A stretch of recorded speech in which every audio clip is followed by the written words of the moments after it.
Hi there, welcome to my channel. My name is Selson and I'm a functional nutritionist and holistic health coach. So for today's video, we're going to be talking about hair loss and how it relates to high stress and nutritional deficiencies. So before you go out to purchase some biotin or buy an ointment for your scalp, it is really important to ask the question, why? Remember, your body is sending messages, whether it's a headache, whether it's pain in your joints. Your hair loss is just another sign or signal that your body is missing something, that something is going on underneath the surface.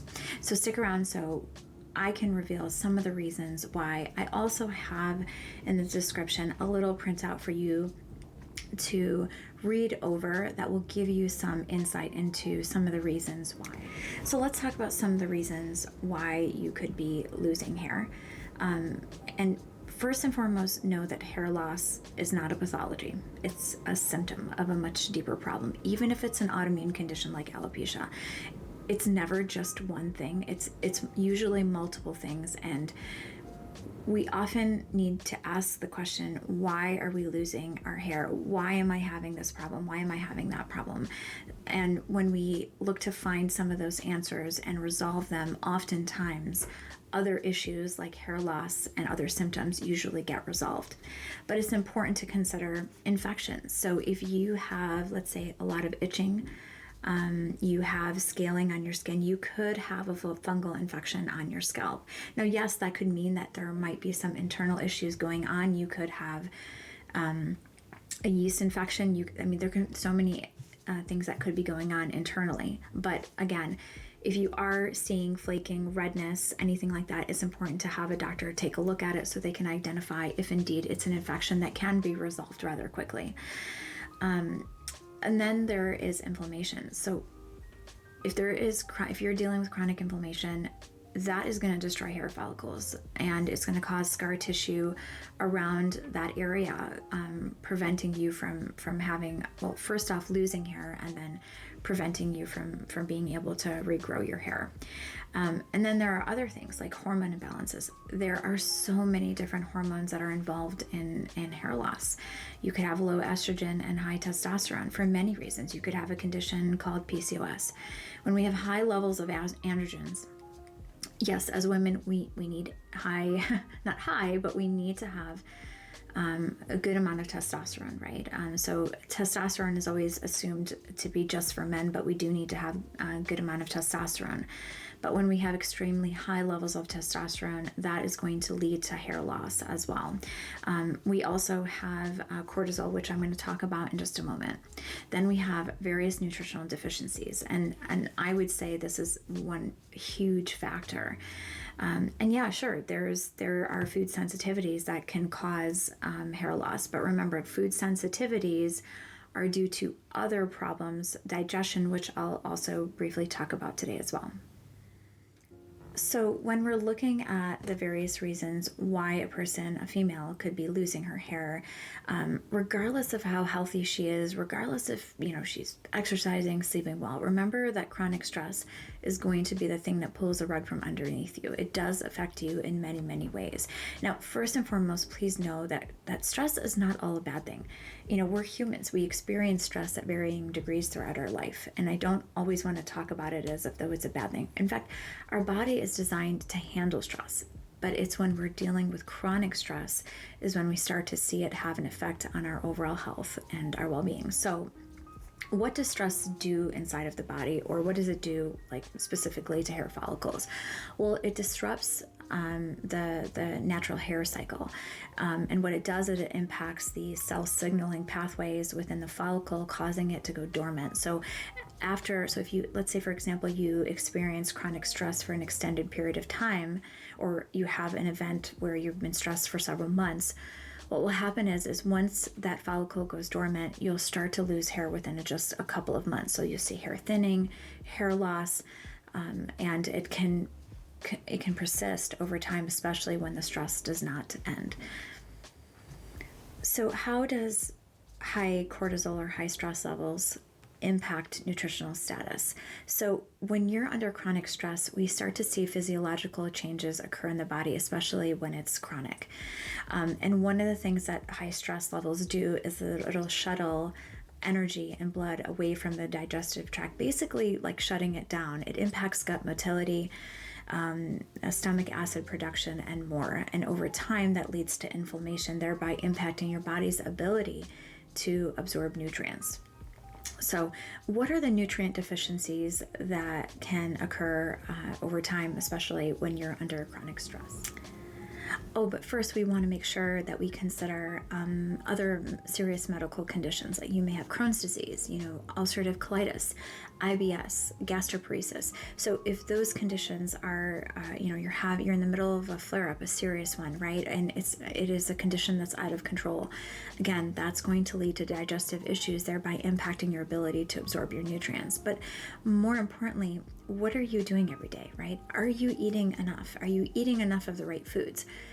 Are you eating enough? And this is incredibly important because many women that I've worked with in the past, one of the number one concerns is weight, right? And so I see that women are constantly dieting, right, in a calorie deficit for so long, whether or not they're losing weight, which that's for another video. And unfortunately, some of the side effects of being in this depleted state for so long is that you're going to start losing your hair and have other effects start to ensue. So iron. Iron is a big one here because iron is important for the production of hemoglobin, and that is important for carrying oxygen to every part of the body, including your hair follicles. So if you're not getting enough iron, you're not getting enough oxygen. And so now with a reduced amount of oxygen in the body, your body has to prioritize to those vital organs. And your hair follicles are going to be, not of significance. So think of your hair, your nails, your skin, all of those things are luxury items. They are the first things to go out the door when you're not getting enough of what you need. Also consider, are you consuming enough iron, and where are you getting it from? So if you're getting it from plant-based sources, totally okay, but just know that plant-based sources are not going to be as bioavailable. So if you're a vegan or vegetarian, just keep that in mind. Don't supplement without a practitioner or a nutritionist helping you determine whether or not iron is appropriate for you, because it's kind of like a Goldilocks effect. We don't want too little or too much. And also consider, are you having heavy menstrual bleeding? So if you are, that means you're also losing a lot of iron, and that's something that needs to be taken care of. And then also consider, are you consuming, do you have issues like heartburn? Are you taking antacids? Are you taking proton pump inhibitors that are helping suppress some of those symptoms? If so, remember that over time, not because again we're against medication, but when it's warranted, it's okay. But when we're using these things and we're using them for a long time, that's going to impact our stomach acid, and stomach acid is critical for iron absorption. And then we have protein, and that makes up a majority of your hair follicles. Your hair is basically made of this protein called keratin. I think it's up to maybe about 80 to 85%. So consider protein. Protein is a non-negotiable for so many reasons. So making sure that you're not only getting enough protein, but even distribution throughout the day and consuming enough, especially in the morning. And then we have vitamin A, then we have vitamin C, we have vitamin D, we have zinc. So these are other nutrients that are really, really important for not only making sure that you have healthy hair.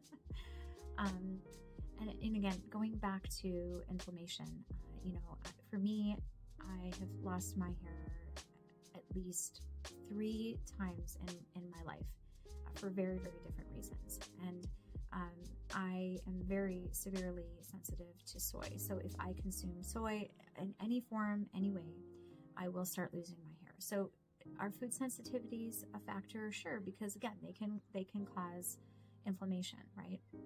I had an issue with my thyroid after having my second daughter. My thyroid, I had hyperthyroidism for a while, and the first sign was loss of hair.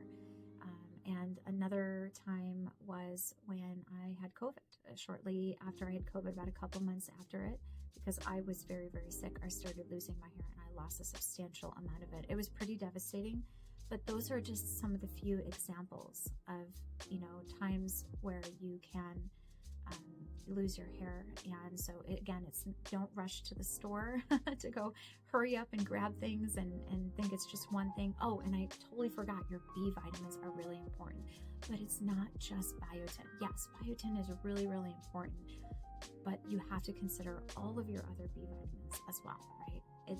And remember too that no nutrient lives in isolation in nature, right? So getting a supplement that only contains one thing is usually just not enough for the body to maintain, hair or anything else.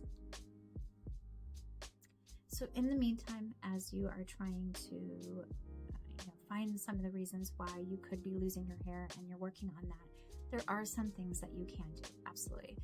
Supplements can be a great help, but remember, not just taking one thing. Oftentimes, a good quality multivitamin can be a little bit helpful. Work with a health practitioner just to make sure you're getting what you need and you're choosing the right supplements for you. And then there's rosemary oil. So there's quite a bit of research on rosemary oil. So you can use rosemary oil as an essential oil. And you can mix it with a carrier oil. So you could use like castor oil or maybe even coconut oil, and then you can put several drops of the rosemary oil in there, mix it up, and you can put it on your scalp every day. Also consider, are you very harsh on your hair? Are you using harsh chemicals? These are all things that can cause hair loss as well. So the document in the description box, as you click on the link, and that's free for you, that will give you some tips. Also, hibiscus tea has been found to be really helpful. So drink that if you need to. It's very delicious. So I hope this is all helpful for you. So remember, before you run to the store, before you go and apply anything on your scalp or take a certain supplement, just take the time to figure out what could be wrong. What are some things that you can improve on? What are some things that you can add to your diet to improve the chances? But remember, whatever it is you discover or you think might be a contributing factor, it will take a couple of months for your hair to regrow. If you have chronic inflammation, if you've had it for a long time, remember, these things all take time. So it's not a quick fix. Nothing here is a quick fix. So if you have any questions or comments, you can put them in the description box. Please share and subscribe. And I look forward to sharing more information with you in the future.